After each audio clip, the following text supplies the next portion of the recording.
മക്കളെ എല്ലാവർക്കും alpha plus one YouTube ചാനലിലേക്ക് ഹൃദ്യമായ ഹാർദമായ സ്വാഗതം. നമ്മൾ ഇന്ന് സ്ട്രക്ചർ ഓഫ് ആറ്റത്തിൻ്റെ മൂന്നാമത്തെ ക്ലാസ് ആണ്. നമുക്ക് എല്ലാവർക്കും അറിയാം, നമുക്ക് കെമിസ്ട്രിയിൽ പഠിക്കാനുള്ള രണ്ടാമത്തെ ചാപ്റ്ററാണ് സ്ട്രക്ചർ ഓഫ് ആറ്റം. വളരെ ഇമ്പോർട്ടൻ്റ് ആയ ഒരു ചാപ്റ്ററാണ്. ഈ ചാപ്റ്ററിൽ നിന്നാണ് നമ്മളിന്ന് മൂന്നാമത്തെ ക്ലാസ് എടുക്കാൻ പോകുന്നത്. കഴിഞ്ഞ രണ്ട് ക്ലാസ്സും കാണാത്തവരുണ്ടെങ്കിൽ താഴെ ഡിസ്ക്രിപ്ഷൻ ബോക്സിൽ ഞാൻ എൻ്റെ ലിങ്ക് കൊടുത്തിട്ടുണ്ട്, നിങ്ങൾ കാണുക. അതിനുശേഷം കണ്ടാലേ കാര്യങ്ങളൊക്കെ മനസ്സിലാവുള്ളൂ. നമ്മൾ ഇന്ന് ഈ ഒരു ക്ലാസ്സിൽ പഠിക്കാൻ പോകുന്നത് developments leading to Bohr's model of atom. നമ്മൾ കഴിഞ്ഞ ദിവസം രണ്ട് മോഡൽ ഓഫ് ആറ്റം പഠിച്ചില്ലായിരുന്നോ? ജെ തോംസന്റെ മോഡൽ ഓഫ് ആറ്റവും പഠിച്ചു, റൂദർഫോർഡിന്റെ മോഡൽ ഓഫ് ആറ്റവും പഠിച്ചു. ഇനി നമുക്ക് ഏത് മോഡൽ ഓഫ് ആറ്റമാണ് പഠിക്കേണ്ടത്? ബോറിന്റെ മോഡൽ ഓഫ് ആറ്റമാണ് പഠിക്കേണ്ടത്. ബോറിന്റെ മോഡൽ ഓഫ് ആറ്റം പഠിക്കുന്നതിന് മുമ്പ് നമ്മൾ കുറച്ച് കാര്യങ്ങൾ അറിഞ്ഞിട്ട് വേണം അതിലോട്ട് പോവാൻ. അതായത് റൂദർഫോർഡിൻ്റെ മോഡൽ ഓഫ് ആറ്റത്തിന് ശേഷം സയൻസിൽ നടന്ന കുറച്ച് ഡെവലപ്മെൻറ്റുകളുണ്ട്. അത് കഴിഞ്ഞിട്ടാണ് ബോർ മോഡൽ കൊണ്ടുവരുന്നത്. ആ ബോറിൻ്റെ മോഡൽ പറയുന്നതിന് മുമ്പ് അടുത്ത ക്ലാസ്സിൽ നമ്മൾ ബോറിൻ്റെ ആറ്റം മോഡൽ പഠിക്കും. അതിനു മുമ്പ് കുറച്ച് കാര്യങ്ങൾ നമുക്ക് അറിഞ്ഞിരിക്കേണ്ടതുണ്ട്. അവിടെയാണ് നമ്മൾ ഈ ഒരു ക്ലാസ് തുടങ്ങുന്നത്. രണ്ടാമത്തത് wave nature of electromagnetic radiation. അപ്പോൾ wave nature, electromagnetic radiation എന്ന് പറയുന്നത് ലൈറ്റിൻ്റെ വേവ് നേച്ചറിനെ കുറിച്ച് നമ്മൾ പഠിക്കണം. അതിനകത്ത് കുറച്ച് വേവ് ലെങ്ത്, ഫ്രീക്വൻസി, അങ്ങനെയുള്ള കുറേ സാധനങ്ങൾ പഠിക്കാനുണ്ട്. ഇലക്ട്രോ മാഗ്നറ്റിക് സ്പെക്ട്രം പഠിക്കണം. പിന്നെ പ്ലാങ്ക് ക്വാണ്ടം തിയറി പഠിക്കണം. അത് കഴിഞ്ഞിട്ട് photo electric effect, black body radiation, solar spectrum, hydrogen spectrum. ഇത്രയും കാര്യങ്ങളാണ് നമ്മൾ ഇന്ന് ക്ലാസ്സിനകത്ത് കൊണ്ടുവന്നിട്ടുള്ളത്. അപ്പോൾ നമുക്ക് ഇന്ന് ഒന്നാമത്തെ പോയിന്റിലേക്ക് കടക്കാം. ഇനി നമ്മൾ ജെ തോംസന്റെ മോഡൽ ഓഫ് ആറ്റം കഴിഞ്ഞ ക്ലാസ്സിൽ കേട്ടു. റൂദർഫോർഡിന്റെ പ്ലാനറ്ററി മോഡൽ ഓഫ് ആറ്റവും കഴിഞ്ഞ ക്ലാസ്സിൽ കേട്ടു. നമ്മൾ ഇന്ന് ബോറിന്റെ മോഡൽ ഓഫ് ആറ്റം ഇനി പഠിക്കണമെന്നിങ്ങനെ ത്വര കൊണ്ട് നിൽക്കുകയാണ്. പക്ഷേ അത് പഠിക്കുന്നതിന് മുമ്പ് രണ്ട് കാര്യങ്ങൾ, ബോറിന് ആറ്റം മോഡലിലേക്ക് വരാൻ, ബോറിന് കൃത്യമായൊരു ആറ്റം മോഡൽ പറയാൻ ബോറിനെ സഹായിച്ച രണ്ട് കാര്യങ്ങളുണ്ട്. അതിൽ ഒന്നാമത്തെ കാര്യം എന്ന് പറയുന്നത് ഇതാണ്, dual character of electromagnetic റേഡിയേഷനും, രണ്ട് experimental result obtained from atomic spectra. Atomic spectra എന്ന് പറഞ്ഞൊരു എക്സ്പെരിമെൻറ്റിലൂടെ കിട്ടിയ ഒരു റിസൾട്ട്. ഈ രണ്ട് കാര്യങ്ങളുടെയും അടിസ്ഥാനത്തിലും വെളിച്ചത്തിലുമാണ് ബോർ ഒരു ആറ്റം മോഡൽ കൊണ്ടുവരുന്നത്. ബോറിൻ്റെ ആറ്റം മോഡൽ കൊണ്ടുവരാൻ കാരണമായ രണ്ട് സംഭവങ്ങൾ ഏതെല്ലാം എന്ന് ചോദിച്ചാൽ ഇത് രണ്ടും പറയണം. Dual character of electromagnetic radiation, രണ്ട് experimental results obtained from atomic spectrum. Clear ആണ്? ഇനി നമ്മൾ പഠിക്കാൻ പോകുന്നത് wave nature of electromagnetic radiation ആണ്. Wave nature of electromagnetic റേഡിയേഷനെ കുറിച്ചാണ് പഠിക്കാൻ പോകുന്നത്. മാക്സ്വെൽ എന്ന് പറയുന്ന ഒരാൾ 1856 മാക്സ്വെൽ എന്ന് പറയുന്ന ഒരു സയൻറ്റിസ്റ്റ് പറഞ്ഞു, light that propagate through the space, അതായത് സ്പേസിലൂടെ ഈ ലൈറ്റ് സഞ്ചരിക്കുന്നത് in the form of wave. ഭയങ്കരമായ ഒരു വസ്തുതയാണ് പുള്ളി പറഞ്ഞത്. മാക്സ്വെൽ ആണ് പറഞ്ഞത്. ഏത് വർഷമാണ്? 1856. വർഷങ്ങൾക്കൊന്നും സയൻസിനകത്ത് നമുക്ക് പരീക്ഷയ്ക്ക് പ്രാധാന്യമില്ലെങ്കിലും അത് നടന്ന കാലഘട്ടത്തെ നമ്മൾ ഓർത്ത് വെക്കണം. ഏത് കാലഘട്ടത്തിലാണ് മാക്സ്വെൽ അങ്ങനെ പറഞ്ഞത് എന്ന്. Light propagate through the space in the form of A wave. Light ഒരു സ്പേസിലൂടെ സഞ്ചരിക്കുന്നത് വേവുകളുടെ, തരംഗങ്ങളുടെ രൂപത്തിലാണ് ലൈറ്റ് ഇങ്ങനെ ട്രാവൽ ചെയ്യുന്നത്. Light propagate through the space in the form of wave. ആരാ പറഞ്ഞത്? മാക്സ്വെൽ ആണ് പറഞ്ഞത്, അല്ലെ? ഈ വേവുകൾക്ക്, ഈ തരംഗങ്ങൾക്ക് ഇലക്ട്രിക്കും മാഗ്നറ്റിക് ഫീൽഡുമായിട്ട് എന്തുണ്ട്? ബന്ധമുണ്ട്, അല്ലെങ്കിൽ അസോസിയേറ്റ് ചെയ്തിട്ടുണ്ട്. അപ്പോൾ these waves are associated with electric and magnetic field. So ഈ വേവുകളെ നമുക്ക് എന്ത് വിളിക്കാം? ഇലക്ട്രോ മാഗ്നറ്റിക് റേഡിയേഷൻ എന്ന് പറയാം. മക്കളെ പഠിക്കണം. ഇലക്ട്രോ മാഗ്നറ്റിക് റേഡിയേഷൻ എന്താണെന്ന് ചോദിച്ചാൽ നമുക്ക് ഉത്തരം പറയണം. Maxwell proposed that light propagate through the space in the form of wave. These waves are associated with the electric field and magnetic field. So lights are called electromagnetic radiation. Okay, അങ്ങനെ നോക്കുകയാണെങ്കിൽ ഈ light എന്ന് ഉദ്ദേശിക്കുന്നത് നമ്മൾ കാണുന്ന ലൈറ്റിനെ മാത്രമാണോ? അല്ല, എല്ലാ ഫോംസ് ഓഫ് ലൈറ്റും. അത് ആരൊക്കെയാണ് ഉള്ളത്? അൾട്രാ വയലറ്റ് ഉണ്ട്, ഇൻഫ്രാറെഡ് ഉണ്ട്, വിസിബിൾ ലൈറ്റ് ഉണ്ട്, എക്സ്റേ ഉണ്ട്, കോസ്മിക് റേ ഉണ്ട്, ഗാമാ റേസ് ഉണ്ട്. ഇവരെ എല്ലാവരെയും നമ്മൾ പറയുന്ന പേരാണ് ഇലക്ട്രോ മാഗ്നറ്റിക് റേഡിയേഷൻ എന്ന്. ഓക്കെ, ക്ലിയർ ആണോ? അപ്പോൾ light propagate through the space, light സഞ്ചരിക്കുന്നത് വേവുകളുടെ രൂപത്തിലാണ്. കണ്ടോ, ഞാൻ ഇവിടെ വരച്ചിട്ടുണ്ട്, നിങ്ങൾക്ക് കാണാൻ കഴിയുന്നുണ്ട്. അപ്പോൾ light propagate through the space in the form of wave. These waves are associated with the electric field and magnetic field. So all lights are called electromagnetic radiation. എല്ലാ ലൈറ്റുകളെയും നമ്മൾ ഇലക്ട്രോമാഗ്നറ്റിക് റേഡിയേഷൻ എന്ന് പറയും. അങ്ങനെയാണെങ്കിൽ അൾട്രാവയലറ്റ്, ഇൻഫ്രാറെഡ്, നമ്മൾ കണ്ണുകൊണ്ട് കാണാൻ കഴിയുന്ന visible light, cosmic, radio wave, എല്ലാ തരംഗങ്ങളും എല്ലാ ഇതുപോലത്തെ ലൈറ്റുകളും ഇലക്ട്രോമാഗ്നറ്റിക് റേഡിയേഷൻ ആണെന്ന് പറയും. പരീക്ഷയ്ക്ക് ഇലക്ട്രോമാഗ്നറ്റിക് റേഡിയേഷൻ എന്താണെന്ന് ചോദിച്ചാൽ നമ്മുടെ കയ്യിൽ കിടിലം ഉത്തരമുണ്ട്. ക്ലിയർ ആണോ? ഓക്കെ, നമുക്ക് അടുത്ത പോയിന്റിലേക്ക് വരാം. ഇനി നമുക്ക് light propagate through the space in the form of wave പോലെയാണ് ലൈറ്റ്. കണ്ടോ, ലൈറ്റ് പോകുന്നുണ്ടോ, ട്രാവൽ ചെയ്യുന്നുണ്ടോ സ്പേസിലൂടെ? വേവ് പോലെ ട്രാവൽ ചെയ്യുന്നു. Okay, clear. അപ്പോൾ നമുക്ക് അങ്ങനെയാണെങ്കിൽ ഈ ലൈറ്റിൻ്റെ ഈ വേവിനെ കുറിച്ചൊന്ന് പഠിക്കേണ്ടതുണ്ട്.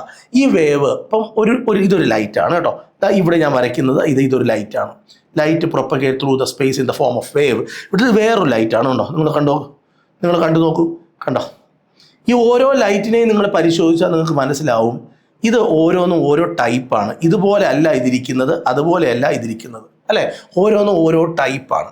ഇനി നമുക്ക് ഒരു ലൈറ്റ് വേവിനെ ഇപ്പം നമ്മൾ കണ്ണുകൊണ്ട് കാണുന്ന വിസിബിൾ ലൈറ്റ്, അതിൻ്റെ വേവിനെ നമുക്ക് എങ്ങനെയൊക്കെ അളക്കാൻ കഴിയും? അതിനകത്ത് എന്തൊക്കെ പഠിക്കാനുണ്ട്? ഇവിടെ നമുക്ക് ഒരു വേവിനെ കീറി മുറിച്ച് നമ്മൾ പഠിക്കുമ്പോൾ ഇവിടെ ഉയർന്നിരിക്കുന്ന ഭാഗം കണ്ടോ പിള്ളേരെ? ഇവിടെ ഉയർന്നിരിക്കുന്ന ഭാഗം കണ്ടോ?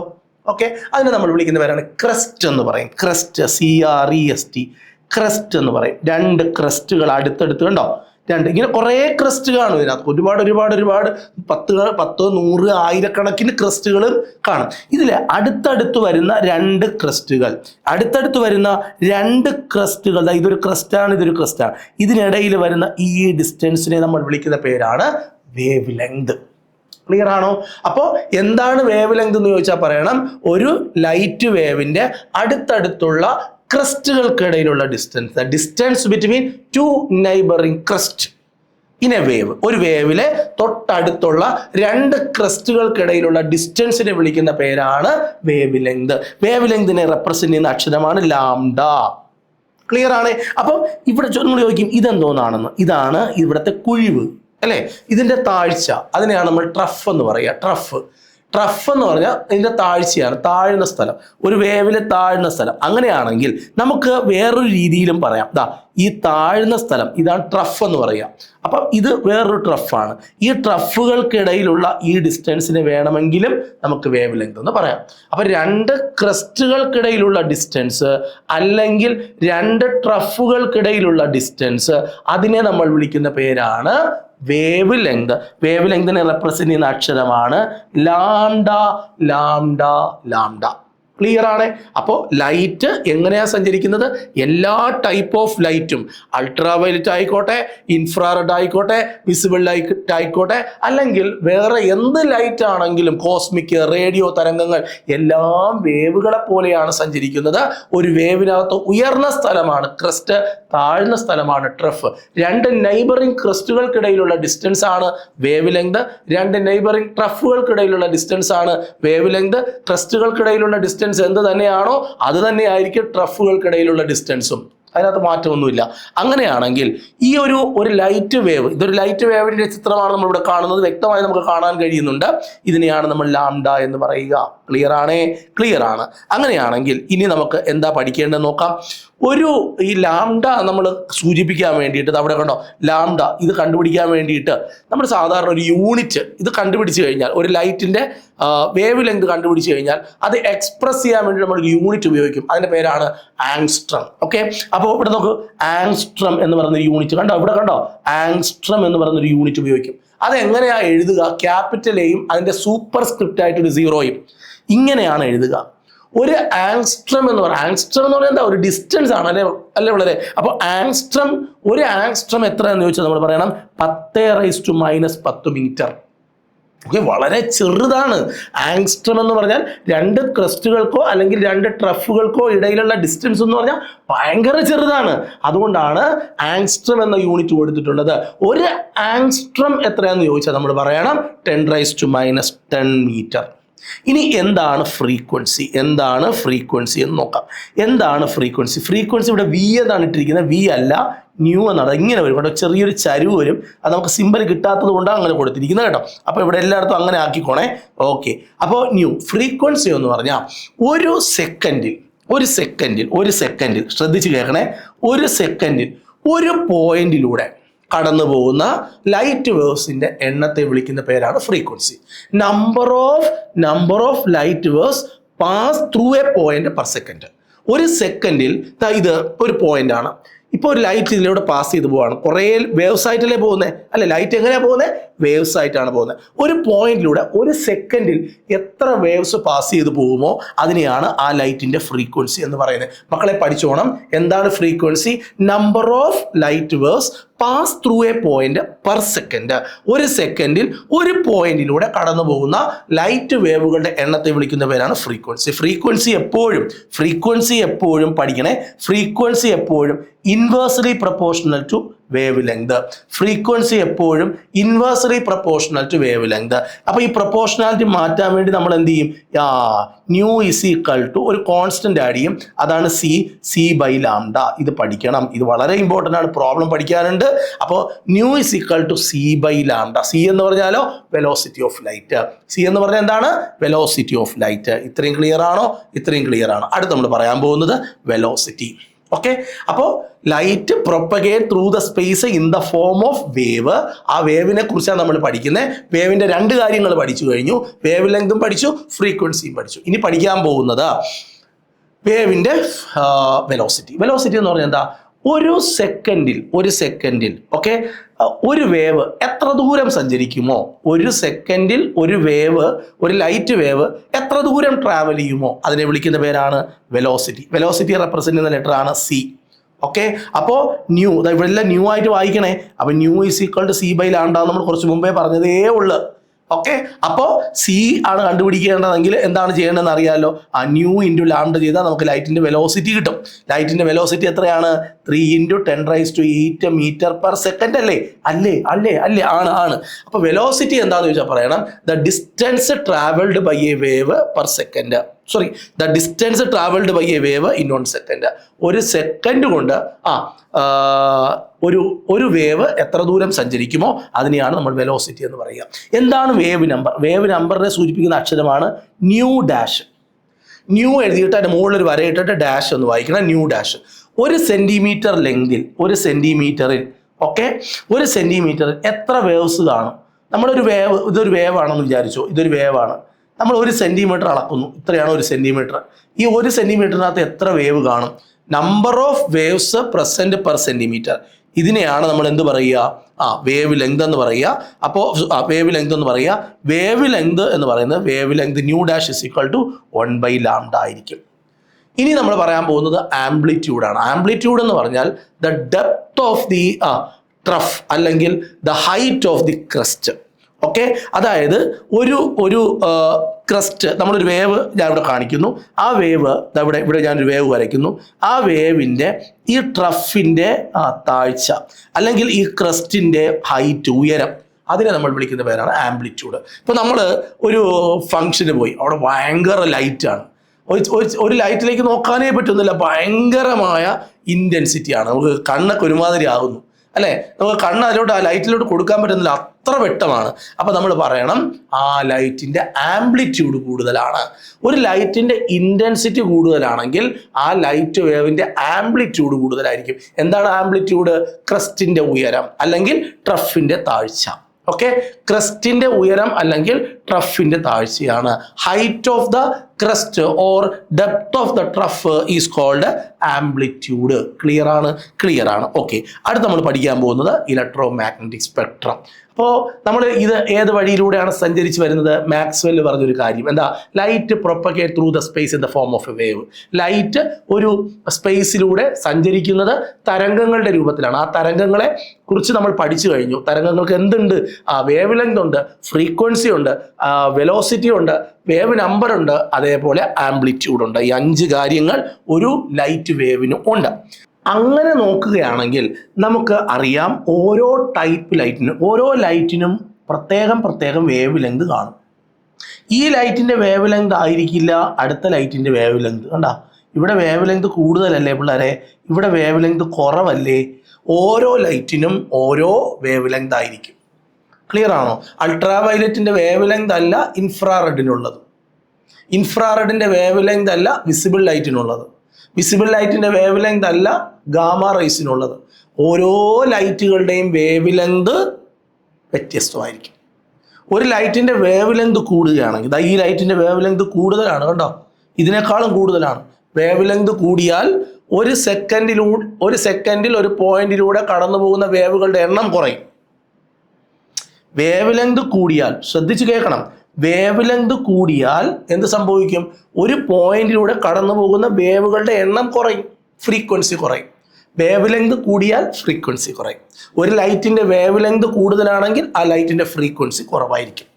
ഒരു ലൈറ്റിൻ്റെ വേവ് ലെങ്ത് കൂടുതലാണെങ്കിൽ ഫ്രീക്വൻസി കുറവായിരിക്കും. നേരെ തിരിച്ചും, ഫ്രീക്വൻസി കുറവാണെങ്കിൽ വേവ് ലെങ്ത് കൂടുതലായിരിക്കും.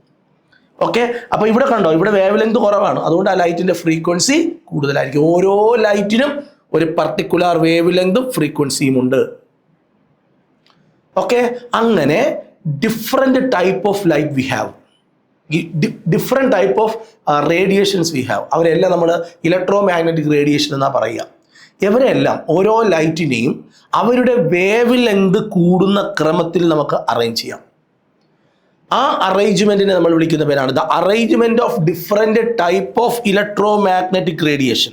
ശ്രദ്ധിച്ച് കേൾക്കണം, the arrangement of different types of electromagnetic radiations according to the wavelength or frequency.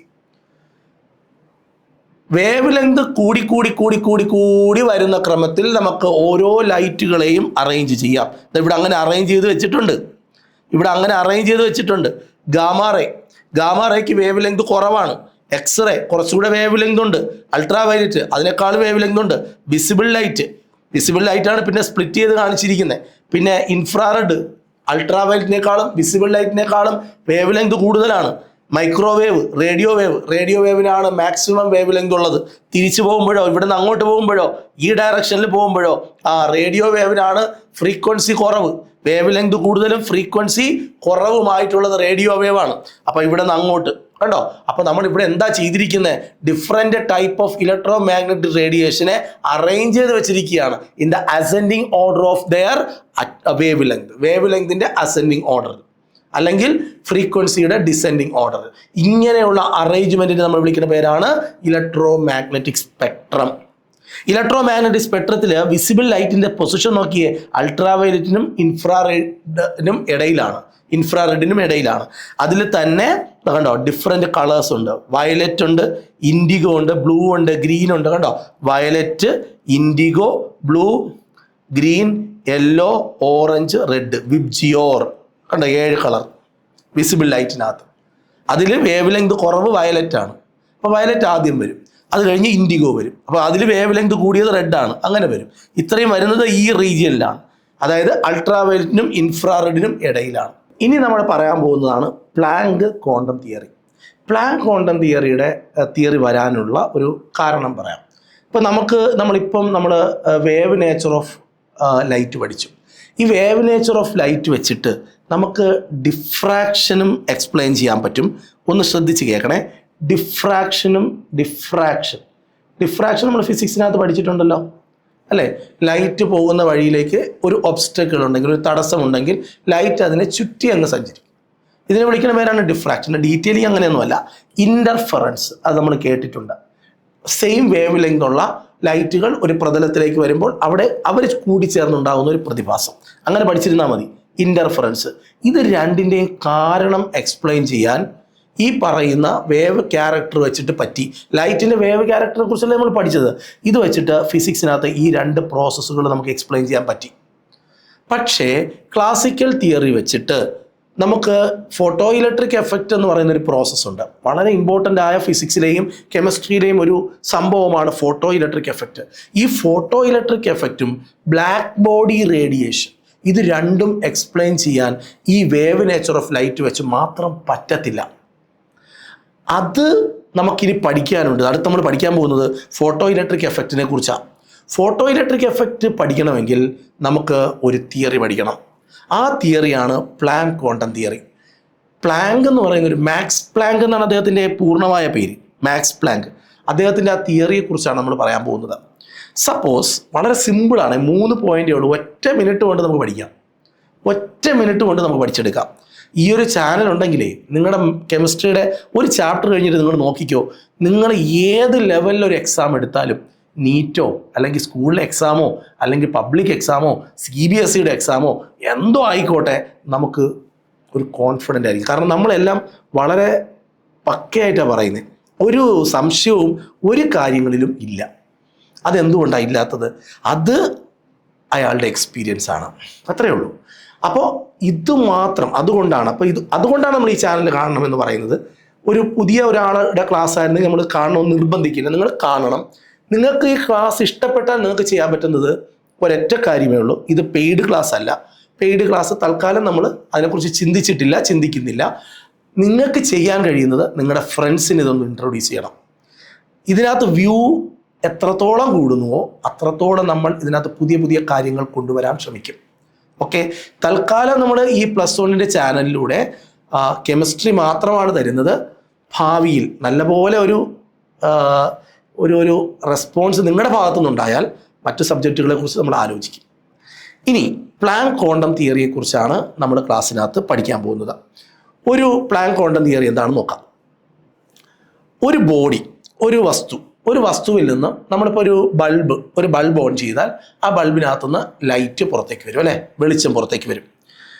ഈ വരുന്ന ലൈറ്റ് കണ്ടിന്യൂസ്ലി ആയിട്ടല്ല വരുന്നത്, ഓക്കെ, തുടർച്ചയായിട്ടല്ല വരുന്നത് ഡിസ്കണ്ടിന്യൂസ് ആയി പാക്കറ്റുകളായിട്ടാണ് ലൈറ്റ് വരുന്നത് ഒരു സോഴ്സിൽ നിന്നും. അപ്പോൾ ഒരു സോഴ്സിൽ നിന്ന് കണ്ടിന്യൂസ് ആയിട്ട് ലൈറ്റ് വരില്ല. ഒരു സോഴ്സിൽ നിന്ന് ലൈറ്റ് വന്നുകൊണ്ടിരിക്കുകയാണ്, ആ ലൈറ്റ് ഡിസ്കണ്ടിന്യൂസ് ആയിട്ടായിരിക്കും വരിക. ഓക്കെ, അല്ലെങ്കിൽ ഒരു വസ്തു ലൈറ്റിനെ അബ്സോർബ് ചെയ്യുകയാണ്, അതും കണ്ടിന്യൂസ് ആയിട്ട് നടക്കൂല, ഡിസ്കണ്ടിന്യൂസ് ആയിട്ടേ നടക്കുകയുള്ളൂ. ഓക്കെ, ഡിസ്കണ്ടിന്യൂസ് ആയിട്ട് പാക്കറ്റ് ഓഫ് എനർജി ആയിട്ടായിരിക്കും ഒരു സോഴ്സ് ലൈറ്റിനെ എമിറ്റ് ചെയ്യുന്നത്, അല്ലെങ്കിൽ ഒരു സോഴ്സ് ലൈറ്റിനെ അബ്സോർബ് ചെയ്യുന്നത് പാക്കറ്റുകളായിട്ടായിരിക്കും. ഈ പാക്കറ്റിനെ വിളിക്കുന്ന പേരാണ് കോണ്ട അല്ലെങ്കിൽ കോണ്ടം. കോണ്ട എന്ന് പറയുന്നൊരു വാക്ക് പഠിക്കണം, അല്ലെങ്കിൽ കോണ്ടം. എന്താണ് കോണ്ട അല്ലെങ്കിൽ കോണ്ടം എന്ന് പറഞ്ഞാൽ? കോണ്ട എന്ന് പറഞ്ഞാൽ ലൈറ്റ് ഒരു ബോഡിയിൽ നിന്ന് എമിറ്റ് ചെയ്യപ്പെടുന്നതോ അല്ലെങ്കിൽ ഒരു ബോഡി ലൈറ്റിനെ അബ്സോർബ് ചെയ്യുന്നതോ പാക്കറ്റുകളായിട്ടായിരിക്കും. കണ്ടിന്യൂസ്ലി അല്ല ഇത് നടക്കുന്നത്, ഡിസ്കണ്ടിന്യൂസ് ആയിട്ടാണ്. പാക്കറ്റുകളായിട്ടാണ് ഒരു സോഴ്സിൽ നിന്നും ലൈറ്റ് പുറത്തേക്ക് വരുന്നത്, അല്ലെങ്കിൽ ഒരു സോഴ്സ് ലൈറ്റിനെ അബ്സോർബ് ചെയ്യുന്നത് പാക്കറ്റുകളായിട്ടായിരിക്കും. ഇതിനെ വിളിക്കുന്ന പേരാണ് കോണ്ട അല്ലെങ്കിൽ കോണ്ടം. ഇനി നമ്മൾ സാധാരണ പ്രകാശത്തെ സംബന്ധിച്ച്, നോർമൽ ലൈറ്റ്, വിസിബിൾ ലൈറ്റിനെ സംബന്ധിച്ച് ഈ കോണ്ടത്തെ ഒരു പേര് വിളിക്കും, അതാണ് ഫോട്ടോൺ. ഫോട്ടോൺ. ഓക്കെ, ക്ലിയർ ആണോ? അതാണ് ഒന്നാമത്തെ പോയിന്റ്. ഇതാണ് ഒന്നാമത്തെ പോയിന്റ്. രണ്ടാമത്തെ പോയിന്റ്, ഈ amount of energy associated with condom. ഈ ഓരോ പാക്കറ്റിലും, ഈ ഒരു പാക്കറ്റ്, ഇപ്പോൾ ഇതാണ് ഞാൻ വരയ്ക്കുകയാണ്, ഇതാണ് ഒരു സോഴ്സ്. ഇവിടെ നിന്ന് ലൈറ്റ് വരികയാണ്, ലൈറ്റ് വരുന്നത് പാക്കറ്റ് ആയിട്ടാണ്. പാക്കറ്റ് ഇതിൽ നിന്നാണ് ലൈറ്റ് വരുന്നത് കേട്ടോ, ഇതെല്ലാം വരുന്നത് പാക്കറ്റുകളായിട്ടാണ്. നിങ്ങൾക്ക് മനസ്സിലാൻ വേണ്ടിയിട്ടാണ് ഇതൊക്കെ ഇങ്ങനെയൊക്കെ കാണിക്കുന്നത്. അപ്പോൾ ഇതിന് ഓരോ പാക്കറ്റിനെ നമ്മൾ വിളിക്കുന്ന പേരാണ് കോണ്ട അല്ലെങ്കിൽ കോണ്ടം. ഇതിനകത്ത് എനർജി ഉണ്ട്, ഓരോ പാക്കറ്റിനകത്തും എനർജി ഉണ്ട്. ഒരു പാക്കറ്റിനകത്തിരിക്കുന്ന എനർജി എപ്പോഴും ഈ ലൈറ്റിൻ്റെ ഫ്രീക്വൻസിയെ ഡിപ്പെൻഡ് ചെയ്തിരിക്കും. ഓക്കെ, അപ്പോൾ എനർജി എന്ന് പറയുന്നത് ഓരോ കോണ്ടത്തിനകത്തിരിക്കുന്ന എനർജി എപ്പോഴും ആ ലൈറ്റിൻ്റെ ഫ്രീക്വൻസിയെ ഡിപ്പെൻഡ് ചെയ്തിരിക്കും. ഒരു ലൈറ്റിൻ്റെ ഫ്രീക്വൻസി കൂടുതലാണെങ്കിൽ ആ കോണ്ടത്തിനകത്തിരിക്കുന്ന എനർജിയും കൂടുതലായിരിക്കും. ക്ലിയർ ആണേ? ഓക്കെ, അങ്ങനെയാണെങ്കിൽ ഇവിടെ നമുക്കൊരു കാര്യം ചെയ്യാം, ഈ പ്രൊപ്പോർഷണാലിറ്റി മാറ്റാം. E = h, പ്ലാങ്ക് അല്ലേ പറഞ്ഞത്, അതുകൊണ്ട് ഒരു കോൺസ്റ്റന്റ് ആഡ് ചെയ്യാം, പ്ലാങ്ക്സ് കോൺസ്റ്റന്റ്. എന്താണ് പേര്? Planck's constant. Planck's constant value by heart ചെയ്യണം. 6.626 into 10⁻⁻34 joule second. Okay, clear ആണ്. മൂന്നാമത്തെ point, a body can emit. ഒരു ബോഡി എന്ത് ചെയ്യുന്നുണ്ട്? ലൈറ്റിനെ എമിറ്റ് ചെയ്യുന്നുണ്ട്. Or a body can absorb light, അല്ലെങ്കിൽ ഒരു ബോഡി ലൈറ്റിനെ അബ്സോർബ് ചെയ്യുന്നുണ്ട്. അത് ഇന്റഗ്രൽ മൾട്ടിപ്പിൾ ആയിട്ടായിരിക്കും. ഇന്റഗ്രൽ മൾട്ടിപ്പിൾ ഓഫ് ക്വാണ്ടം എന്ന് വെച്ചാൽ 5 പാക്കറ്റ് ഓഫ് എനർജി എമിറ്റ് ചെയ്തു. 10 പാക്കറ്റ് ഓഫ് എനർജി എമിറ്റ് ചെയ്തു, 10 പാക്കറ്റ് ഓഫ് എനർജി അബ്സോർബ് ചെയ്തു, 5 പാക്കറ്റ് ഓഫ് എനർജി അബ്സോർബ് ചെയ്തു. ഇങ്ങനെ ഇന്റഗ്രൽ മൾട്ടിപ്പിൾ ആയിട്ടേ പറയാവൂ. ഇപ്പോൾ യവൻ ഒരു 10 പാക്കറ്റ് ഓഫ് എനർജി അബ്സോർബ് ചെയ്തു. ഒരു പാക്കറ്റിനകത്തിരിക്കുന്ന എനർജി എത്രയാണ്? h nu ആണ്. 10 പാക്കറ്റ്, അപ്പോൾ 10 n 10 ആണ്. അപ്പോൾ യവന്റെ കയ്യിലുള്ള ഇപ്പോൾ 10 പാക്കറ്റ് ഓഫ് എനർജിയാണ് അബ്സോർബ് ചെയ്തതെങ്കിൽ യവനിലുള്ള ടോട്ടൽ എനർജി എന്ന് പറയുന്നത് n × h nu ആയിരിക്കും. n × h nu ആയിരിക്കും. അപ്പോൾ പ്ലാങ്ക് ക്വാണ്ടം തിയറിയിലെ ഏറ്റവും പ്രധാനപ്പെട്ട 3 പോയിന്റുകൾ. മാക്സ് പ്ലാങ്ക് ആണ് ഈ തിയറി കൊണ്ടുവന്നത്. മാക്സ് പ്ലാങ്കിന്റെ തിയറിയുടെ പ്രത്യേകത എന്ന് പറഞ്ഞേ, ഒന്ന്, ഒരു സോഴ്സിൽ നിന്നും ലൈറ്റ് എമിറ്റ് ചെയ്യുന്നതോ അല്ലെങ്കിൽ ഒരു സോഴ്സ് ലൈറ്റിനെ അബ്സോർബ് ചെയ്യുന്നതോ കണ്ടിന്യൂസ് ആയിട്ടല്ല, ഡിസ്കണ്ടിന്യൂസ് ആയിട്ടാണ്, പാക്കറ്റുകളായിട്ടാണ്. ഓരോ പാക്കറ്റുകളെയും ക്വാണ്ട അല്ലെങ്കിൽ ക്വാണ്ടം എന്ന് പറയും. ഓരോ പാക്കറ്റിനകത്തും എനർജി ഇരിപ്പുണ്ട്. ആ എനർജി എന്ന് പറയുന്നത് ആ ലൈറ്റിന്റെ ഫ്രീക്വൻസിയെ ഡിപ്പെൻഡ് ചെയ്തിരിക്കും. ഫ്രീക്വൻസി കൂടുതലാണെങ്കിൽ ഓരോ പാക്കറ്റിനകത്തും ഓരോ കോണ്ടയ്ക്കകത്തുമുള്ള എനർജിയും കൂടുതലായിരിക്കും. ലാസ്റ്റ് പോയിന്റ്, ഒരു ബോഡി എമിറ്റ് ചെയ്യുന്ന അല്ലെങ്കിൽ ഒരു ബോഡി അബ്സോർബ് ചെയ്യുമ്പോൾ അതിൻ്റെ ടോട്ടൽ എനർജി എന്ന് പറയുന്നത് എത്ര കോണ്ട ഓഫ് പാക്കറ്റ് എത്ര പാക്കറ്റ് ഓഫ് എനർജി അബ്സോർബ് ചെയ്തു അല്ലെങ്കിൽ എമിറ്റ് ചെയ്തു എന്നതിനെ ഡിപ്പെൻഡ് ചെയ്തിരിക്കും. ഇൻ്റഗ്രൽ മൾട്ടിപ്പിൾ ആയിരിക്കും. ഇൻ്റഗ്രൽ മൾട്ടിപ്പിൾ ഓഫ് ക്വാണ്ടം ആയിരിക്കും ആ ബോഡിയുടെ എനർജി എന്ന് പറയുന്നത്. ഈ 3 പോയിന്റുകളാണ് പ്ലാങ്ക് ക്വാണ്ടം തിയറി എന്ന് പറയുന്നത്. ഈ തിയറി വെച്ചിട്ടാണ് നമുക്ക് 2 പ്രോസസ്സുകൾ പഠിക്കേണ്ടത്. ഒന്ന്, ഫോട്ടോ ഇലക്ട്രിക് എഫക്റ്റ്. നമുക്ക് കേൾക്കണം, എന്താണ് ഫോട്ടോ ഇലക്ട്രിക് എഫക്റ്റ്? മക്കളെ ശ്രദ്ധിക്കുക, ഫോട്ടോ ഇലക്ട്രിക് എഫക്റ്റ് എന്താണെന്ന് പഠിക്കാം. ഒരു മെറ്റൽ എടുക്കുക, ഇതൊരു മെറ്റലാണേ. ഈ മെറ്റലിൻ്റെ പുറത്ത്, ഈ മെറ്റലിനകത്ത് നിറച്ച് നിറച്ച് നിറച്ച് നിറച്ച് ആറ്റങ്ങളുണ്ട്. ഓക്കെ, അപ്പോൾ ആയിരക്കണക്കിന് ആറ്റങ്ങളുള്ള ഒരു മെറ്റലിൻ്റെ പുറത്തേക്ക് സൂര്യപ്രകാശം അല്ലെങ്കിൽ ഏതെങ്കിലും ഒരു റേഡിയേഷൻ, നമുക്കിപ്പോൾ അറിയാം പ്രകാശം എന്ന് പറയുമ്പോൾ ഇൻഫ്രാറെഡ് ആവാം, അൾട്രാവയലറ്റ് ആവാം, ഏതെങ്കിലും ഒരു റേഡിയേഷൻ ലൈറ്റ് വന്ന് ഇവിടെ വീഴുകയാണ്. ആ ലൈറ്റ് വന്ന് വീഴുമ്പോൾ ഇതിനകത്ത് ആറ്റമുണ്ടല്ലോ, ഓരോ ആറ്റങ്ങളും ഈ മെറ്റൽ ആറ്റത്തിൻ്റെ ഏറ്റവും ലൂസ് ബൗണ്ട് ചെയ്തിരിക്കുന്ന ഇലക്ട്രോൺ. അപ്പം ന്യൂക്ലിയസിൻ്റെ അകലെ ഇരിക്കുന്ന ഇലക്ട്രോൺ ആയിരിക്കും ലൂസ് ബൗണ്ട് ചെയ്തിരിക്കുന്ന ഇലക്ട്രോൺ. ആ ഇലക്ട്രോൺ ഇതിൽ നിന്ന് പുറത്തേക്ക് പോകും. ഈ പ്രോസസ്സിനെ വിളിക്കുന്ന പേരാണ് ഫോട്ടോ ഇലക്ട്രിക് എഫക്റ്റ്. ഇതാ കണ്ടോ, ലൈറ്റ് വരുന്നുണ്ടോ? ലൈറ്റ് വന്നത് എവിടെ വീഴുന്നു? മെറ്റലിലോട്ട്. ഇത് മെറ്റൽ ഷീറ്റാണേ, ഇത് മെറ്റൽ ഷീറ്റാണ്. ഇതിനകത്താണ് ഇതെല്ലാം ആറ്റങ്ങളാണ്, ഇതെല്ലാം ആറ്റങ്ങളാണ്, ഇതെല്ലാം ആറ്റങ്ങളുണ്ട്. ആ ആറ്റത്തിൽ ലൂസായിട്ട് ബൗണ്ട് ചെയ്തിരിക്കുന്ന ഇലക്ട്രോൺ ഇവിടെ നിന്ന് വെളിയിലോട്ട്. ഓരോ ആറ്റത്തിൽ നിന്നും ഇതേപോലെ ലൂസ്ലി ബൗണ്ട് ഇലക്ട്രോൺ എന്ത് ചെയ്യും? പുറത്തേക്ക് പോകും. The continuous emission of loosely bound electron from a metal when it is exposed to light. ലൈറ്റിലേക്ക് ഒരു മെറ്റലിനെ കാണിച്ചാൽ, അല്ലെങ്കിൽ ലൈറ്റ് വന്ന ഒരു മെറ്റലിലേക്ക് സഫിഷ്യൻ്റ് എനർജി ഉള്ള ഇൻറ്റൻസീവ് ആയിട്ടുള്ള ഒരു ലൈറ്റ് തന്നെ വേണം. അങ്ങനെ ഒരു ലൈറ്റ് വന്ന് നേരെ ഒരു മെറ്റലിലേക്ക് വന്ന് വീണാൽ അതിൽ നിന്നും എന്ത് ചെയ്യും? ലൂസ്ലി ബൗണ്ട് ഇലക്ട്രോണുകൾ അവിടെ നിന്നും ഇറങ്ങി ഓടും. ഇതിനെ വിളിക്കുന്ന പേരാണ് ഫോട്ടോ ഇലക്ട്രിക് എഫക്റ്റ്. ഈ ലോകത്ത് ഫോട്ടോ ഇലക്ട്രിക് എഫക്റ്റ് നടക്കുന്നുണ്ടെന്ന് ലോകത്തോട് വിളിച്ച് പറഞ്ഞ ആളുടെ പേരെന്താണെന്ന് അറിയാമോ? Heads, Heinrich heads. ക്ലിയർ ആണ്. 1887 ഏറ്റവും കൂടുതൽ ഫോട്ടോ ഇലക്ട്രിക് എഫക്റ്റ് എന്ന് പറയുന്ന സ്വഭാവം കാണിക്കുന്ന ഒരു എലമെൻ്റാണ് സീഷ്യം. മറന്നു പോകരുതേ, സീഷ്യം എന്ന് പറയുന്ന എലമെൻ്റ് ആണ് ഏറ്റവും നല്ലപോലെ ഫോട്ടോ ഇലക്ട്രിക് എഫക്റ്റ് കാണിക്കുന്നത്. ഹെൻറിച്ച് ഹെഡ്സ് ആണ് ഇത് കണ്ടുപിടിച്ചത്.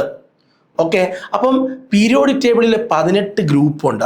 ആ 18 ഗ്രൂപ്പിലെ ഒന്നാമത്തെ ഗ്രൂപ്പിലെ എലമെൻ്റ് ആണ് സീഷ്യം. ഒന്നാമത്തെ ഗ്രൂപ്പിൽ ആരൊക്കെയാണ് ഉള്ളത്? Lithium, sodium, potassium, rubidium, caesium, francium. എൻ്റെ പൊന്നെ, ഫ്രാൻഷ്യം റേഡിയോ ആക്റ്റീവ് ആണ്, ഒരു കാര്യങ്ങളിൽ നമ്മൾ കൂട്ടൂല. അപ്പോൾ ആൽക്കലി മെറ്റലുകളിൽ ഏറ്റവും അയോണൈസേഷൻ എനർജി കുറഞ്ഞത്, അയോണൈസേഷൻ എനർജി കുറഞ്ഞെന്ന് പറഞ്ഞാൽ എന്താ മനസ്സിലാക്കുക?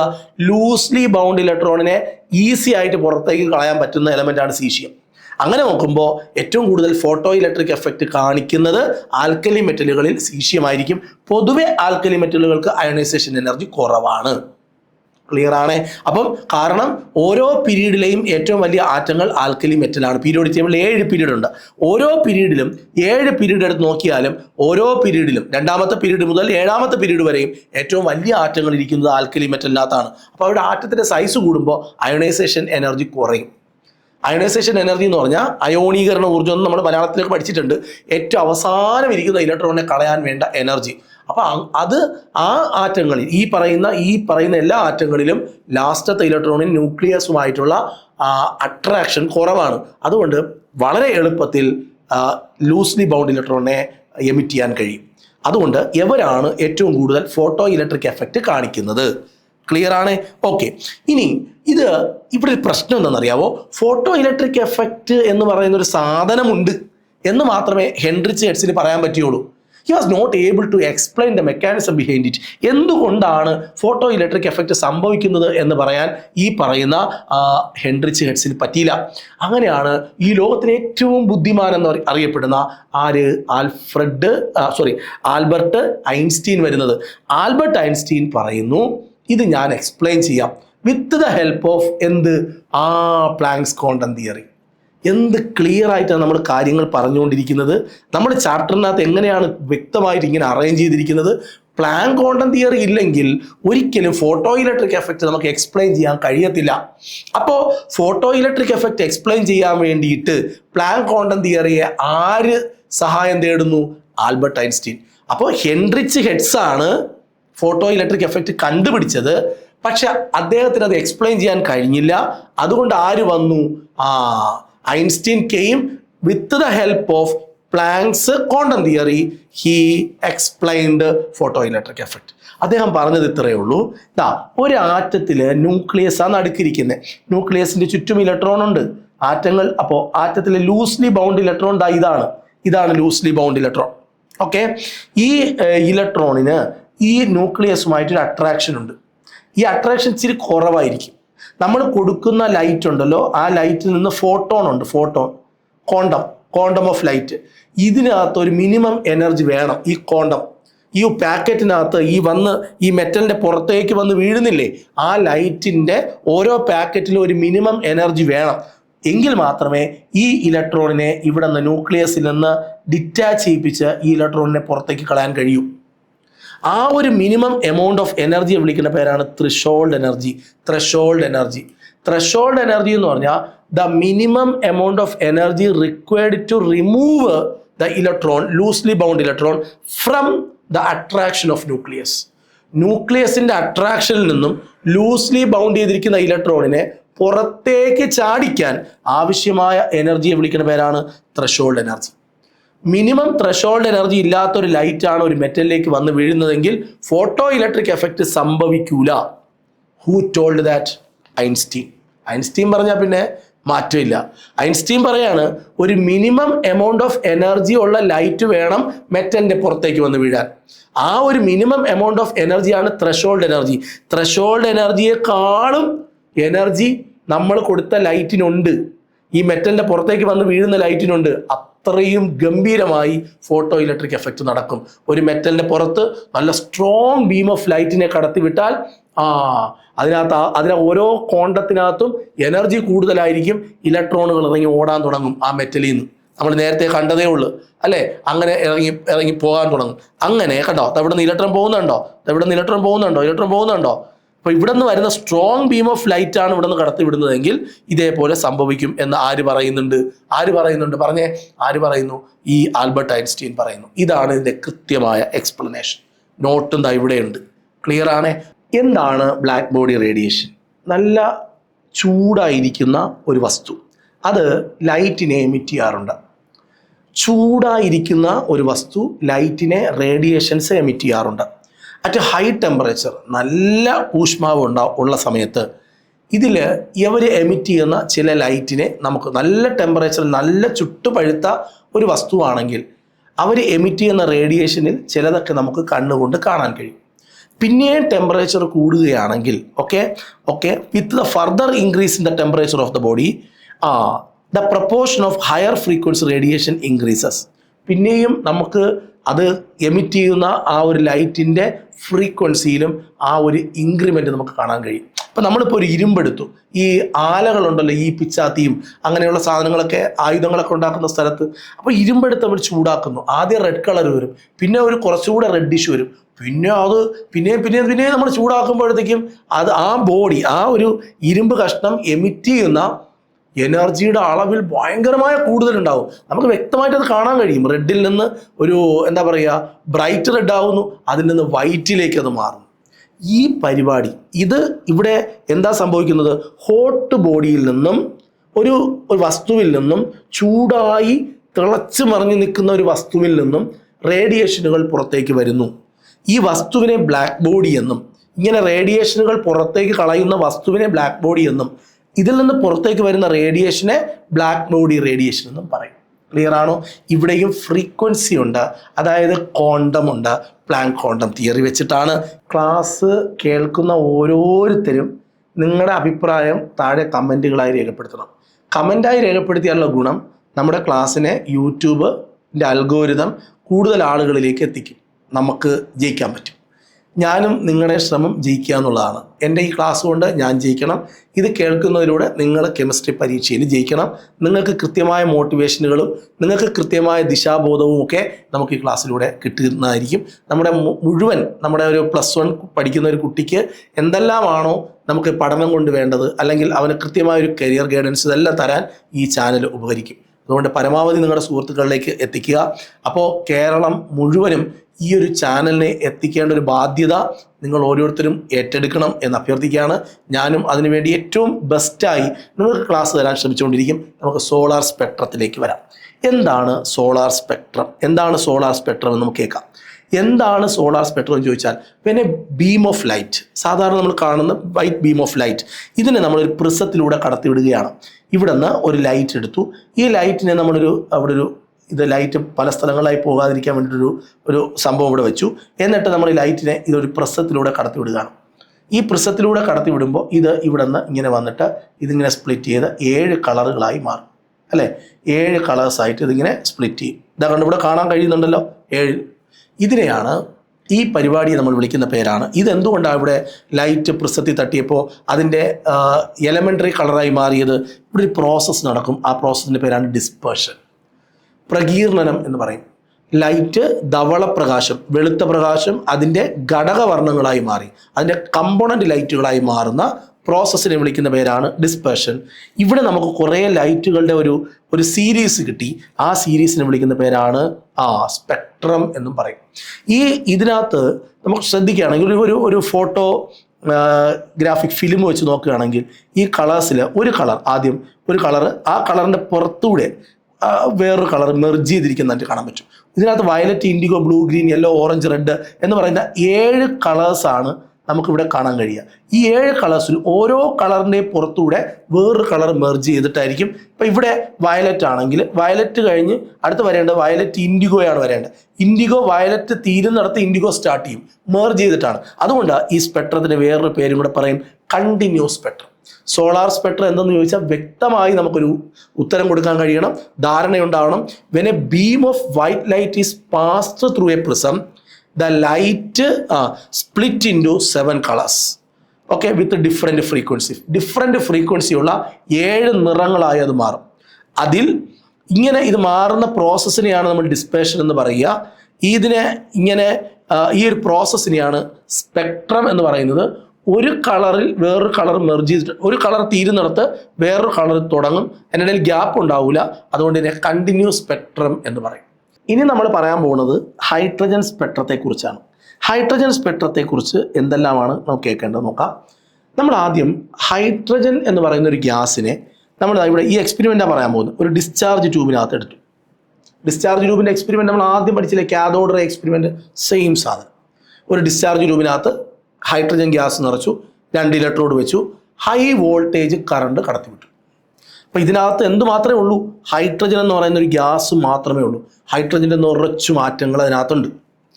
അപ്പോൾ ഇവിടെ നിന്ന് ഒരു പ്രകാശം, ഇതിൽ നിന്ന് ഒരു റേഡിയേഷൻസ് പുറത്തേക്ക് വരുന്നുണ്ട്. ഇവിടെ നിന്നൊരു റേഡിയേഷൻ ഇതിൻ്റെ വെളിയിലേക്ക് വരുന്നുണ്ട്. ഇവിടെ നിന്ന് ഇങ്ങനെ വരുന്നുണ്ട്. ഒരു സ്ലിറ്റ് വെച്ച് ഈ റേഡിയേഷൻ പല സ്ഥലങ്ങളിലേക്ക് പോകാതെ ഒരു ഡയറക്ഷനിലൂടെ ഇതൊരു പ്രിസത്തിലേക്ക് കടത്തിവിട്ടു. ഈ പ്രിസത്തിലൂടെ ഇത് നേരെ ഒരു ഫോട്ടോഗ്രാഫിക്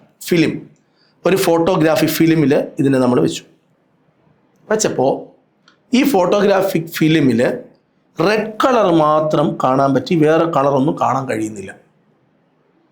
ബാൾമർ എന്ന് പറയുന്ന ഒരാൾ, കേൾക്കണം, ബാൾമർ എന്ന് പറയുന്ന ഒരാളാണ് ഈ ലൈറ്റിനെ കുറിച്ച് ആദ്യമായി പഠിക്കുന്നത്, ഈ റെഡ് കളർ ലൈറ്റ്. സ്പെക്ട്രോമീറ്റർ എന്ന് പറഞ്ഞൊരു ഉപകരണമുണ്ട്. ഈ സ്പെക്ട്രോമീറ്ററിലൂടെ നോക്കിയപ്പോൾ, അപ്പോൾ നമ്മൾ ആദ്യം വിചാരിച്ച് നമുക്ക് കണ്ണുകൊണ്ട് കാണുന്നത് മാത്രമല്ലേ വിശ്വസിക്കാൻ കഴിയും. അപ്പോൾ നമ്മൾ വിചാരിച്ചിരുന്നത് ഇതിൽ നിന്ന് ഒരു ടൈപ്പ് ലൈറ്റ് മാത്രമേ ഉള്ളൂ, റെഡ് കളർ ലൈറ്റ് മാത്രമേ ഉള്ളൂ എന്ന വിചാരമാണ് നമുക്കുണ്ടായിരുന്നത്. പിന്നീട് സ്പെക്ട്രോമീറ്ററിലൂടെ നോക്കിയപ്പോഴാണ് കുറേ ലൈൻസാണ് ഇതിനകത്ത് കണ്ടത് കേട്ടോ. ഈ ഫിലിമിനകത്ത് കുറേ ലൈൻ കണ്ടു, അതിൻ്റെ കളറാണ് റെഡ്. പിന്നെ നമ്മളിതിനെ സ്പെക്ട്രോമീറ്ററിലൂടെ നോക്കിയപ്പോഴാണ് ഇതിനകത്ത് വേറെയും ലൈറ്റുകളുണ്ട്. അത് കണ്ണുകൊണ്ട് ഡിറ്റക്റ്റ് ചെയ്യാൻ പറ്റുന്ന റീജിയനിലുള്ളതല്ല. ചിലതെല്ലാം അൾട്രാ വയലറ്റ് റീജിയനിലാണ്, ചിലതെല്ലാം ഇൻഫ്രാറെഡ് റീജിയനിലാണ് ഉള്ളത്. ക്ലിയർ ആവുന്നുണ്ടോ? ഞാൻ പറഞ്ഞ കാര്യം വ്യക്തമായി മനസ്സിലായോ? അപ്പോൾ ഡിസ്ചാർജ് ട്യൂബിനകത്ത് ഹൈഡ്രജൻ നിറച്ചിട്ട് നല്ല വോൾട്ടേജിൽ വൈദ്യുതി കടത്തി വിട്ടപ്പോൾ അതിൽ നിന്ന് റേഡിയേഷൻ വന്നു. അതൊരു പ്രിസത്തിലൂടെ കടന്നുപോയി. ആ പ്രിസത്തിലൂടെ കടന്നുപോയപ്പോൾ ആ പ്രിസത്തിലൂടെ ഇത് കടന്നുപോയി ഒരു ഫോട്ടോഗ്രാഫി പ്ലേറ്റ് വെച്ച് നോക്കി, അല്ലെങ്കിൽ ഒരു ഫിലിം വെച്ച് നോക്കിയപ്പോൾ റെഡ് കളർ മാത്രമേ കാണുന്നുള്ളൂ.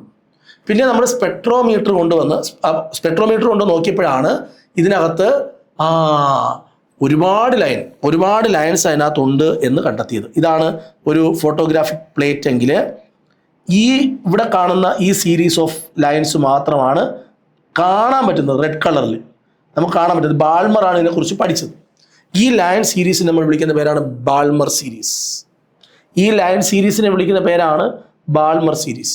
സ്പെക്ട്രോമീറ്ററിലൂടെ നോക്കിയപ്പോൾ ഇതിൻ്റെ താഴെയും കുറേ ലൈൻസ് ഉണ്ട്, ഇതിൻ്റെ മുകളിൽ കുറേ ലൈനുകൾ ഇതുപോലെയുണ്ട്. ഓക്കെ, അതൊക്കെ ഓരോരുത്തരായിട്ട് കണ്ടുപിടിച്ചു. അവരുടെ പേരുകളിലാണ് ഈ ലൈൻസ് അറിയപ്പെടുന്നത്. ഇതിൻ്റെ പേര് ബാൾമർ എന്നാണ്. ഇത് നമുക്ക് എല്ലാവർക്കും കണ്ണുകൊണ്ട് കാണാൻ പറ്റും. അത് വിസിബിൾ റീജിയനിലാണ് ഉള്ളത്. എന്നാൽ ഈ ലൈറ്റ്, ഇതിൻ്റെ താഴെയുള്ള ഈ ലൈറ്റ് ലേമാൻ എന്ന് പറയുന്ന ആളാണ് പിന്നീട് അത് കണ്ടെത്തിയത്. ഇവൻ്റെ പേര്, ഇത് അൾട്രാ വയലറ്റ് റീജിയനിലാണ്, നമുക്ക് കണ്ണുകൊണ്ട് കാണാൻ പറ്റൂല. അത് കാണണമെങ്കിൽ സ്പെക്ട്രോമീറ്ററിലൂടെ നോക്കണം. അൾട്രാ വയലറ്റ് റീജിയൻ കൊടുത്ത് നോക്കിയാലേ കാണാൻ പറ്റുള്ളൂ. ബാക്കി ഇതിൻ്റെ മുകളിലുള്ള 3 വളരെ ഫൈനായിട്ടുള്ള ലൈനുകളുണ്ട്. സീരീസ് ഓഫ് ലൈനാണ്, കുറേ സീരീസാണ്. ഈ സീരീസ് ഓഫ് ലൈനിൽ ഓരോ ബണ്ടിലായിട്ടാണ് ലൈൻസ് കാണപ്പെടുക. അവരെല്ലാം ഇൻഫ്രാറെഡ് റീജിയനിലാണുള്ളത്. അവർക്കൊക്കെ ഓരോ പേരുകളുണ്ട്. ഇവിടെ ലേമാൻ, ബാൾമർ, അടുത്തത് പാഷൻ സീരീസ്, PASCHEN പാഷൻ. അടുത്ത സീരീസിൻ്റെ പേരാണ് ബ്രാക്കറ്റ്, BRACKET ബ്രാക്കറ്റ്. അടുത്തത് ഫണ്ട് സീരീസ്, ഫണ്ടെന്നൊക്കെ പറയാം കേട്ടോ, ഫണ്ട് സീരീസ് എന്ന് പറയുന്ന. അങ്ങനെ 5 സീരീസ് ഓഫ് ലൈൻസ് ആണ് ഇതിനകത്ത് കണ്ടത്. വളരെ സിമ്പിൾ എക്സ്പെരിമെൻ്റ് ആണ്. ഒരു ഡിസ്ചാർജ് ട്യൂബിനകത്ത് ഹൈഡ്രജൻ നിറച്ചു, എന്നിട്ട് ഇത് ഹൈ വോൾട്ടേജ് കറണ്ട്, ലോ പ്രഷറിൽ ഹൈ വോൾട്ടേജ് കറണ്ട് കടത്തി വിട്ടു. അതിൽ നിന്ന് റേഡിയേഷൻ വരുന്നുണ്ട്. ആ റേഡിയേഷൻ ഒരു സ്ലിറ്റ് വെച്ചിട്ട് അങ്ങോട്ടും ഇങ്ങോട്ടും ഒന്നും പോകാതെ ഒരു ഡയറക്ഷനിലേക്ക് കൊണ്ടുവന്ന് പ്രിസത്തിൽ കൊണ്ടുവന്ന് ഇടിപ്പിച്ചു. പ്രിസത്തിൽ തട്ടി അത് ഡിസ്പേഴ്സ്ഡായി. അങ്ങനെ ഒരു ഫോട്ടോഗ്രാഫി പ്ലേറ്റ് വെച്ച് നോക്കിയപ്പോഴത്തേക്കും റെഡ് കളർ മാത്രമേ കാണാൻ പറ്റുള്ളൂ. വിസിബിൾ റീജിയനിലുള്ളത് മാത്രമേ നമുക്ക് കാണാൻ കഴിഞ്ഞുള്ളൂ. ഒന്നുകൂടെ ഒന്ന് പരിശോധിക്കാൻ വേണ്ടിയിട്ട് നമ്മൾ അതിനെ ഒന്ന് സ്പെക്ട്രോമീറ്ററിലൂടെ കടത്തി വിട്ടു. അപ്പോഴാണ് ഒരുപാട് ലൈൻ അതിനകത്തുണ്ടെന്ന് കണ്ടത്. ഈ കണ്ണുകൊണ്ട് കാണാൻ കഴിയുന്ന ഈ ലൈനിനെ ബാൾമർ പറഞ്ഞു എൻ്റെ സീരീസ്, ബാൾമർ സീരീസ് റെഡ് കളറാണ്. അതിൻ്റെ താഴെ അൾട്രാവയലറ്റ് റീജിയനിൽ ലൈനുണ്ട്, മുകളിൽ ഇൻഫ്രാറെഡ് റീജിയനിൽ ലൈനുണ്ട്. അതിൻ്റെ താഴെ കാണപ്പെട്ട ലൈനിനെ വിളിക്കുന്നവരാണ് ലേമാൻ. അതിൻ്റെ മുകളിലുള്ള സീരീസിനെയാണ് ലൈൻസിനെ വിളിക്കുന്നവർ പാഷൻ, ബ്രാക്കറ്റ്, ഫണ്ട് സീരീസ് എന്നൊക്കെ വിളിച്ചു. ഇതിനെ ഈ ഒരു ലൈൻ, ഈ ഒരു സ്പെക്ട്രത്തെ വിളിക്കുന്ന പേരാണ് സ്പെക്ട്രം ഓഫ് ഹൈഡ്രജൻ, അല്ലെങ്കിൽ line spectrum of hydrogen. Atomic spectrum of hydrogen എന്നോ അല്ലെങ്കിൽ ലൈൻ സ്പെക്ട്രം ഓഫ് ഹൈഡ്രജൻ എന്നോ പറയാം. ഞാൻ എന്തെല്ലാം പറഞ്ഞോ അതെല്ലാം ഇവിടെ എഴുതിയിട്ടുണ്ട്. If an electric discharge is passed through a hydrogen gas taken in a discharge tube എന്നാണ്, tube under low pressure, it emit radiation, അങ്ങനെ കുറേ കാര്യങ്ങൾ പറഞ്ഞിട്ടുണ്ട്. ഓക്കെ, അപ്പോൾ അതിൽ ഓരോരുത്തരും ആരെല്ലാമാണോ ഓരോ ലൈനും കണ്ടെത്തിയത് അവരുടെ പേരിലാണ് ഈ ലൈൻസ് അറിയപ്പെടുന്നത്. ആ ലൈനുകളുടെ പേരുകളെല്ലാം ഓർമ്മിച്ച് പറഞ്ഞു നോക്കിയേ. ലേമാൻ സീരീസ് ഒന്ന് പറഞ്ഞേ. Lyman, Balmer, Paschen, Brackett, Pfund series. Okay, ഇനി നമുക്ക് ഇതിനകത്തുള്ള ലൈനുകളെ കുറിച്ച് പറയാം. ഇതിനകത്ത് കുറേ ലൈൻസുകൾ വന്നിട്ടുണ്ട്. എങ്ങനെയാണ് ഈ ഓരോ ലൈനുകളും ഇതിനകത്ത് വരുന്നത് എന്ന് നോക്കാം. ഇപ്പം ഞാൻ ആദ്യം സംസാരിക്കാൻ പോകുന്നത് നമുക്ക് കണ്ണുകൊണ്ട് കാണാൻ കഴിയുന്ന ലൈൻ സീരീസാണ് ബാൾമർ സീരീസിനെ കുറിച്ചാണ് ഞാൻ നിങ്ങളോട് ആദ്യമായി സംസാരിക്കാൻ പോകുന്നത്. ഇപ്പം നമ്മുടെ ആ ഡിസ്ചാർജ് ട്യൂബിനകത്ത് ഗ്യാസ് നിറച്ച് വെച്ചിട്ടുണ്ട്. ഏത് ഗ്യാസാണ്? ശ്രദ്ധിച്ച് കേൾക്കണം. Hydrogen gas. ഹൈഡ്രജനിൽ ഒരു ഇലക്ട്രോണല്ലേ ഉള്ളൂ. രണ്ടാമത്തെ ഷെല്ല്, മൂന്നാമത്തെ ഷെല്ല്, നാലാമത്തെ ഷെല്ല്. നമ്മൾ ഈ ഡിസ്ചാർജ് ട്യൂബിനകത്തേക്ക് ഇലക്ട്രിസിറ്റി അപ്ലൈ ചെയ്തപ്പോൾ ഈ ഇലക്ട്രോൺ എക്സൈറ്റഡായി, ഈ ആറ്റം എക്സൈറ്റഡായി, ഇലക്ട്രോൺ എക്സൈറ്റഡ് ആയപ്പോൾ ഈ ഇലക്ട്രോൺ ഇവിടെ നിന്ന് വേറൊരു ഡയറക്ഷൻ ഉണ്ട്, 9ാമത്തെയോ 10ാമത്തെയോ ഷെല്ലിലോട്ട് ചാടി. ഒരു ആറ്റത്തിൻ്റെ കാര്യമാണ് പറയുന്നത്. ഇതുപോലത്തെ കുറേ ആറ്റങ്ങൾ അവിടെ ഉണ്ട്. ഞാൻ ഇതിനകത്തേക്ക് എന്ത് അപ്ലൈ ചെയ്തു? എല്ലാ ആറ്റങ്ങളിലും, ആ ട്യൂബിനകത്തിരിക്കുന്ന എല്ലാ ആറ്റങ്ങളിലും ഹൈഡ്രജനിൽ 1 ഇലക്ട്രോൺ ഫസ്റ്റ് ഷെല്ലാണ് ഉള്ളത്. ഞാൻ ഈ എനർജി സപ്ലൈ ചെയ്യുന്ന സമയത്ത് ഈ ഇലക്ട്രോൺ എടുത്തു എവിടെയോ ഒരു ചാട്ടം ചാടിക്കൊടുത്തു. ചിലപ്പോൾ ചില ആറ്റങ്ങളിൽ അത് 8ാമത്തെ ഷെല്ലിലോട്ട് പോയി ഇലക്ട്രോൺ, ചില ആറ്റങ്ങളിൽ 5ാമത്തെ ഷെല്ലിലോട്ട് പോയി, ചില ആറ്റങ്ങളിൽ 7ാമത്തെ ഷെല്ലിലോട്ട് പോയി, ചില ആറ്റങ്ങളിൽ 3ാമത്തെ ഷെല്ലിലോട്ട് പോയി. ഇത് ഈ ലെവലിനെ നമ്മൾ എനർജി ഈ ആറ്റത്തിലേക്ക് കൊടുത്തല്ലോ, കറണ്ട് കൊടുത്തല്ലോ, ആ സ്റ്റേറ്റിനെ വിളിക്കുന്ന പേരാണ് എക്സൈറ്റഡ് സ്റ്റേറ്റ് എന്ന് പറയും. ആ പേര് മറക്കരുത്, എക്സൈറ്റഡ് സ്റ്റേറ്റ്.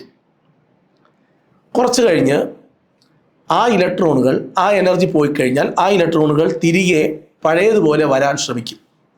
ചില ആറ്റങ്ങളിൽ ആ ഇലക്ട്രോണുകളെല്ലാം, ശ്രദ്ധിക്കണം, ചില ആറ്റങ്ങളിൽ ആ ഇലക്ട്രോണുകൾ തിരികെ 2ിലോട്ട് വരും.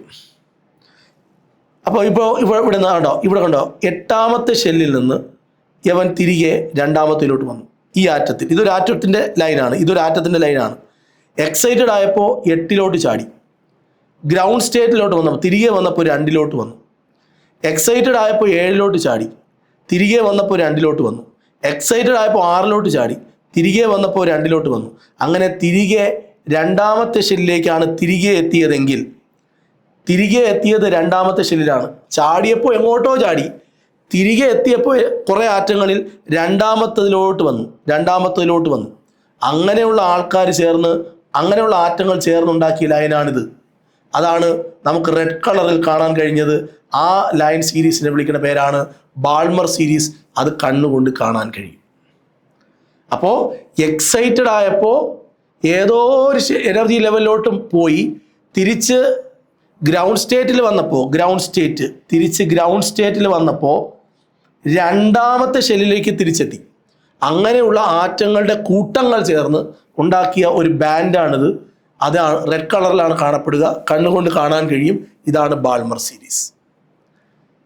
ഇതേപോലെ എക്സൈറ്റഡ് ആയപ്പോൾ എങ്ങോട്ടോ എടുത്ത് ചാടി തിരികെ ചില ആറ്റങ്ങളെല്ലാം തിരികെ പഴയതുപോലെ 1ാമത്തെ എനർജി ലെവലിലോട്ട് എത്തി, ഫസ്റ്റ് ഷെല്ലിലോട്ട് എത്തി. അവരാണ് ലേമാൻ സീരീസ്.